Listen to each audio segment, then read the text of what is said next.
noite oficialmente, sejam muito bem-vindos, obrigado por estarem aqui. O tema da nossa aula de hoje, quem faz parte do grupo familiar para fins de BPC e quem não faz parte. Eu estava dizendo que essa é uma dúvida muito recorrente, porque às vezes moram numa casa várias pessoas e aquela pessoa tem uma daquelas pessoas que vai requerer o BPC. E agora, todas aquelas pessoas fazem parte do grupo? Todas aquelas rendas vão somar para o cálculo da per capita para BPC? Eu vou trazer todas essas informações fundamentadas em legislações. Vocês vão se surpreender com a aula de hoje. Quem está assistindo? Quem assistiu às outras aulas da semana passada e retrasada que eu falei também sobre BPC? Hoje é a terceira aula que eu estou falando sobre BPC. Eu separei o mês de junho para a gente falar sobre ele. Quem já assistiu as outras duas aulas? Coloca aqui para mim. Quem assistiu? A Ana Clara assistiu, fez até mapa mental. Nós já demos duas aulas durante esse mês sobre benefício de prestação continuada. Hoje será a nossa terceira aula sobre o grupo familiar. E vocês não podem perder a aula da semana que vem, também será sobre benefício de prestação continuada. Muita gente assistindo, muito bem, Juliana, Ana Cristina, Maria Cristina, muito bom. E foram relevantes as aulas para vocês? Trouxeram informações que foram importantes e relevantes para o conhecimento de vocês? Quem faz e quem não faz parte do grupo familiar para fins de BPC? Então, na aula de hoje, nós vamos identificar quem de fato são aquelas pessoas que fazem parte do grupo familiar daquele requerente. Nem todas as pessoas fazem parte, eu vou provar isso para vocês. Primeiro eu quero apresentar para vocês as minhas referências. São essas legislações nas quais eu utilizei para elaborar a aula de hoje. Então, lógico, Lei 8742 de 93, a LOAS, Lei Orgânica da Assistência Social. Ah, Eliana, obrigada, viu? Ela disse que a aula foi muito importante, muito relevante. Valquíria também. Obrigada. Outro documento que eu utilizei foi o Memorando Circular Conjunto número 51, INSS, lá no final, e a Portaria Conjunta número 3, de 21 de setembro de 2018. Estas foram as referências da aula de hoje. E vamos começar já com o nosso queridinho artigo 20 da LOAS.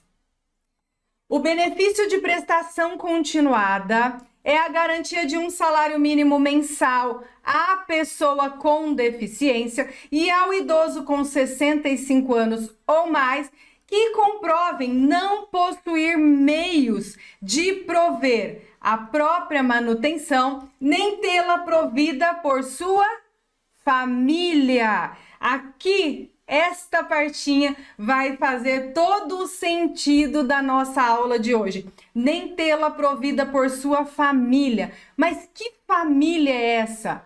Quem são essas pessoas que fazem parte desta família que vão entrar ali no grupo familiar para fins de BPC? As pessoas que fazem parte do grupo familiar para fins de BPC, essas rendas que essas pessoas têm serão contabilizadas. Então, por isso que a gente precisa saber quem são as pessoas que entram e aquelas que não entram, ok? Então, aqui, ó, o artigo 20, lá no finalzinho, ele fala sobre família. E é sobre isso que nós vamos falar hoje. Quem que é esta família deste requerente? Ainda no artigo 20, no parágrafo 1º, tá escrito assim, ó. Acompanha aí. Para efeitos do caput, a família... Gente, o caput, para quem não sabe o que é caput é o artigo, ó, por exemplo, aqui, ó. No artigo 20, ele traz uma redação inteira. Depois dessa redação, começa parágrafo 1º, parágrafo 2º, incisos e tal. Então, o caput é aquele primeiro artigo que tem aquele primeiro texto. Então, aqui no parágrafo 1º, fala assim, ó, parágrafo 1º. Para os efeitos do caput, ou seja, para os efeitos do disposto naquilo que está escrito lá no artigo 20, A família deste requerente, ela é composta por, vamos ler aí comigo, ó. A família é composta pelo requerente, lógico, ele está requerendo o BPC, então a família já começa a ser contada pelo requerente. O cônjuge ou companheiro, os pais, na ausência de um deles, a madrasta ou o padrasto, os irmãos solteiros, os filhos e enteados solteiros e os menores tutelados, desde que vivam sob o mesmo teto. Muito bem, desde que vivam sob o mesmo teto. Isso também é importante que você grave. Vocês perceberam que aqui no parágrafo 1º tem um rol taxativo de pessoas que fazem parte deste grupo familiar? Tem uma lista, gente, fixa. É um rol taxativo, é uma lista fixa de pessoas. Fora daquilo ali, não faz parte do grupo familiar. Porque eu quero enfatizar que é uma lista fixa, porque ela não fala assim, ó, são familiares, aqueles colaterais, aqueles não sei o que, entre outros. Não fala isso. Porque se falasse, tem os parentes colaterais, os primos e entre outros, ficaria um rol exemplificativo, ficaria um rol que você poderia inserir ali qualquer tipo de familiar. Por quê? Tá dando exemplos ali.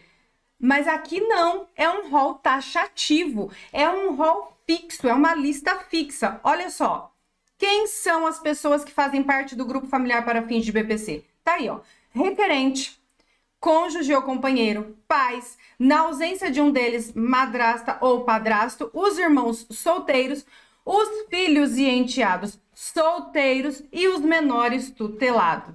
E ainda tem mais, desde que vivam sob o mesmo teto. Se estas pessoas moram sob o mesmo teto, elas fazem parte do grupo familiar para fins de BPC. Porém, todavia, contudo, no entanto, se o requerente do BPC, ele tem um irmão solteiro, mas esse irmão solteiro mora em outra residência, não mora ali com ele, mas é solteiro, mas mora em outra residência, não mora ali com ele.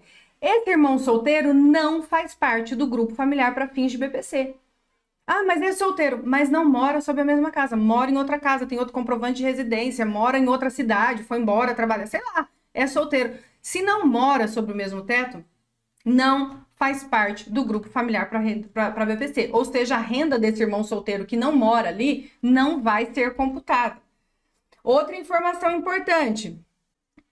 Oi, Marivete, ela disse que atrasou, mas chegou. A Adelina também atrasou, não teve problema, porque eu que atrasei também no início, que ficou lá falando tudo rápido, tudo travado. Olha só, uma situação importante aqui. Vamos supor que este requerente do BPC, ele tem um irmão que mora com ele, mas esse irmão é casado. E aí, como que fica? Esse irmão mora sob o mesmo teto do requerente, e esse irmão é casado. Me fala se este irmão, a renda desse irmão casado, se esse irmão casado vai entrar aí para o grupo familiar do BPC, para fins de BPC. O irmão casado mora sobre o mesmo teto que o requerente, ele faz parte do grupo familiar? A lei fala, gente, do irmão solteiro sobre o mesmo teto. Ou seja, se tem um irmão que é casado, ainda que more sob o mesmo teto, esse irmão casado não faz parte do grupo familiar para fins de BPC. Muito bem, começou a subir um monte de não entra mesmo. Não entra e eu posso provar. Eu vou provar para vocês. Muito bem. Esse pessoal aqui, certeza que assiste minhas aulas, já sabe tudo. Não entra. Então, a lei fala sobre o irmão solteiro que mora sobre o mesmo teto. Se esse irmão for solteiro e mora fora dali, não entra. Tem um irmão casado que mora junto ali. O irmão é casado. A lei não fala sobre ele entrar no grupo familiar. Fala do solteiro. Então, mesmo morando na mesma casa, não entra. E eu vou provar para vocês onde está escrito. Primeiro, vamos para uma análise de caso. Ó, em uma residência, a família é composta pelo requerente, a mãe dele, o irmão casado, a cunhada e um sobrinho. É o que eu acabei de trazer aqui para vocês, ó. Essa família apresentada aqui, eles moram sob o mesmo teto. O requerente, a mãe, o irmão casado, a cunhada e o sobrinho. Moram todo mundo junto. Essa família aqui, ela não caracteriza uma família para fins de BPC. Não caracteriza. O que vocês precisam compreender, gente? Ó, a composição familiar, aqueles que moram na residência, aqueles arranjos familiares, as pessoas que moram ali, faz parte de uma composição familiar, ok. Mas um grupo familiar específico para fins de BPC é outra coisa. Você precisa ver lá naquele rol taxativo de familiares se esta pessoa que mora ali está escrito naquele rol. Se ela não tiver escrito naquele rol, ainda que ela more com o requerente, ela não faz parte do grupo familiar para fins de BPC, tá? Então, anotem isso. A composição familiar é uma coisa. Grupo familiar para fins de BPC é outra. Entende? A Julinha fez uma pergunta importante. Nesse caso, não pode nem entrar no cadastro único. Calma que eu vou chegar lá. Calma, muita calma nessa hora. Vamos chegar lá. Então, deu para compreender, gente? Grupo familiar, a composição familiar é uma coisa. Aquele grupo, aquela família, aqueles arranjos, aquelas pessoas que moram naquela casa é uma coisa. Para fins de BPC, você precisa separar isso daí, ainda que more sob o mesmo teto. E eu vou mostrar isso aqui para vocês. Olha só. Portaria Conjunta número 3, de 21 de setembro de 2018. Leem aí comigo, por favor. Deixa eu interromper a sua aula rapidinho. Me responda uma coisa, esta aula está sendo importante para você? Este conteúdo está sendo relevante para os seus estudos? Então deixa eu te falar uma coisa. Esta aula está disponível na íntegra na minha comunidade no YouTube. Se você quer ter acesso a esta aula completa e muitas outras aulas exclusivas, eu quero convidar você para clicar aqui no link principal na descrição, assinar a nossa comunidade e toda semana tem aula exclusiva para você assinante. Eu espero você!